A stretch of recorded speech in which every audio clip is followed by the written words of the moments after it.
Oil prices are going up quite simply because OPEC decided to curb production, but it's artificial stimulants at best. You guys, we cannot maintain these numbers. What drives oil prices is supply and demand. Right now we have more supply than we have demand, and that's why they're curbing production. Okay? And so Saudi Arabia is going to do whatever it takes to get oil prices to stabilize and go up because it's all about the Aramco stock. They're saying that it's evaluated at about $1.7 trillion dollars, and of course they're going to do whatever it takes. But here's the problem: it's kind of like you have an office full of 10 brokers, and 9 of them are starving, and only one of them is succeeding and could feed and buy their kids presents. What do you think the other 9 are doing? They're all jealous. They're all envious of this man, and so Saudi Arabia is sitting on a gold mine while they are expecting OPEC, all the surrounding countries, Russia, to comply with curbing their production for what? To prop up Saudi Arabia as one of the richest countries in the world? And so they're not, that's why Russia's not complying like they want them to. Russia's like, well, we have Saudi Arabia by the cojones, and we don't have to curb production because we know Saudi Arabia is going to do whatever it takes. I wouldn't be surprised if Saudi Arabia is pulling their pants down and saying, what do you want, Venezuela? What do you want, Iraq? What do you want, Iran? What do you want, Kuwait? Russia? What do you want? Well, just do this with us for a couple months. Let us take this Aramco stock public, and then you could do whatever the heck you want. And so right now, they've curbed production by 1.7 million total. Okay, so oil prices today, they're right now WTI West Texas Intermediate 59.05, Brent crude 64.24. Okay, now they went up a couple bucks. Big deal. It's not going to last forever. Okay, and so if you look here, OPEC gearing up for deeper oil cuts. Russia yet to agree. Of course they're not going to agree. If I was Russia, I'd be like, good luck, Saudi Arabia. Because they don't have to.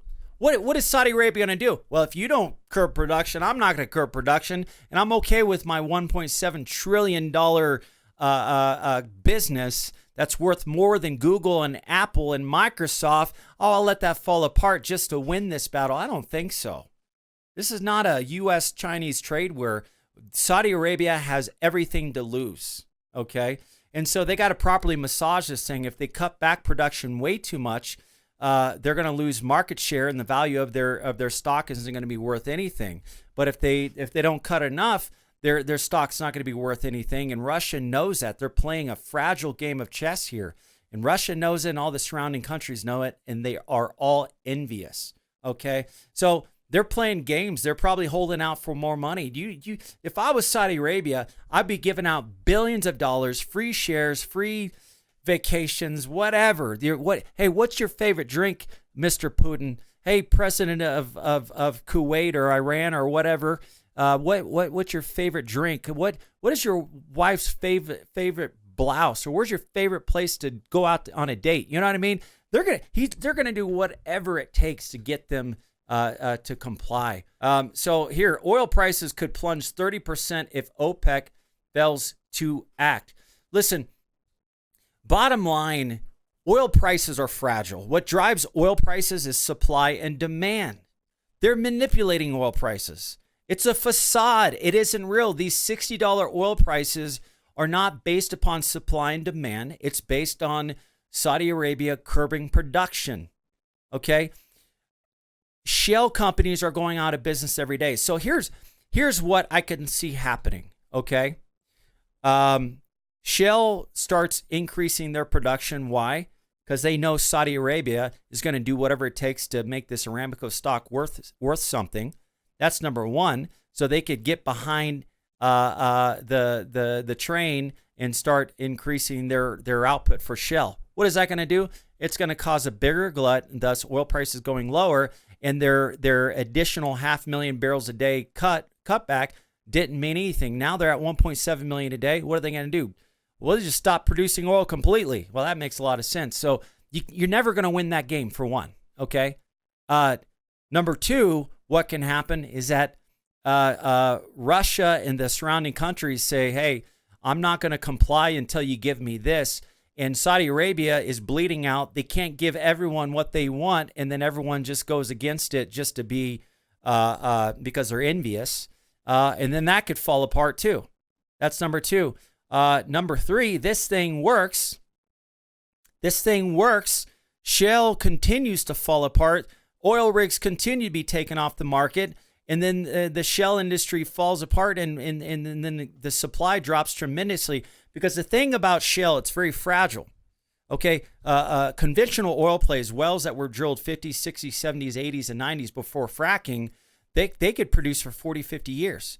Shale wells their lifespan is much shorter, and the decline curve is massive. Oh, a shale well that's doing 1,000 today might only do 50 barrels a day in 3 to 6 months. So you have to drill a lot of shale to maintain the 5-6 million barrels a day that shale is outputting right now. And so if production, if the drilling of new shale wells stop, which is starting to, you're going to see a massive decline on shale and U.S. output. Okay, and so there's a lot weighing on this thing, and so anything can happen. Okay, in the long run, shale is not going to last. There's no way they could profit at $50, $60 a barrel. All of the institutional funding has dried up. All the money has dried up towards shale because everybody knows you can't make money in shale at these prices. And then if they do go back to $100 a barrel, who's going to invest in shale? Well, I've been here before. I'm not doing that again. I mean, we've been here multiple times. And so we're going to see supply dampen and demand is consistently growing. China is doing whatever they can to be the next superpower. They're a 5,000-year-old country, and they need oil. They grew at a rate of 30% recently. Their demand for oil grew at 30%, and their output dropped by 15%. They don't have the reserves to be able to develop. America just started really developing their reserves because we've been taking Saudi Arabia's reserves. In Saudi Arabia, they've been producing longer than any country in the world. And so you think about it, how much longer can their reserves last? And so we're coming into a time over the next 10 years that we're going to see countries running out of oil. China needs oil. They're where we were 15 years ago when or 10 years ago when Bush was in office, and he said we're addicted to oil. We're importing more oil than any other country.